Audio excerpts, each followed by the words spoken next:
And welcome back to the program, everybody. You know, it was January of 1979 when then school president Trevor Colburn decided it was time for football at the University of Central Florida. Later that year, the Knights fielded their first ever team under Coach Don Jonas, a former pro player who to this day remains a sports icon in Central Florida. The program, for obvious reasons, has come a long way since 1979, which made us wonder what that first season was like. We're glad we did.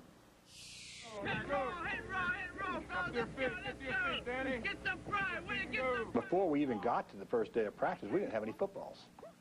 I mean, we had no equipment to speak of. I mean, you would have thought that the sporting good companies around here would have been knocking down the door to do that, but they weren't.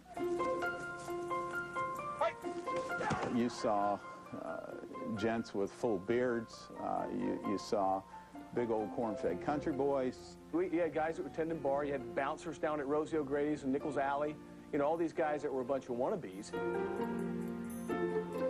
We didn't have manicured practice fields. We didn't have adequate blocking sleds. We didn't have adequate blocking dummies. We were a bunch of scrappers out there in a sand patch, kind of going at it. We either met in the locker room at the old basketball gym, the defensive coaches did, or we spent a lot of time meeting at the police station downtown, because one of our coaches was a cop, so you know, Art Green, so we met down there an awful lot. You know, we made a talk to him, said, you know, you guys ought to be proud you're out here, man, because you're going to start something that you people are going to remember all your life, and you'll never forget it, and you're going to come back to these ball games and say, hey, yeah, I was part of the first team ever. The thing that they have going for them is they feel that this is one game they know they can win. And going in with that type of an attitude, you know that they're going to be ready for you. Our first game was against St. Leo College, and kind of unique. We get out there, the sky starts to turn dark. Well, we pulled up, and of course it's pouring down rain, and I saw the football field was worse than the practice field at Bishop Moore. I mean, it was like, I'm like, what the hell did I get myself into? Catch and run for the first UCF score ever. I'd never forget Bobby Joe Plain catching that first touchdown pass and running into the end zone and water flying all over the place. And when he went in there, I mean, it was from 10 yards before he got dry land again. He went through it. Defense was clicking as well, and it was a very unique experience. It wasn't more of a welcome to college football. It was a, wow, this is college football? We started out with 4 wins, and we started getting really cocky. 4 wins, undefeated, first team ever, University of Central Florida.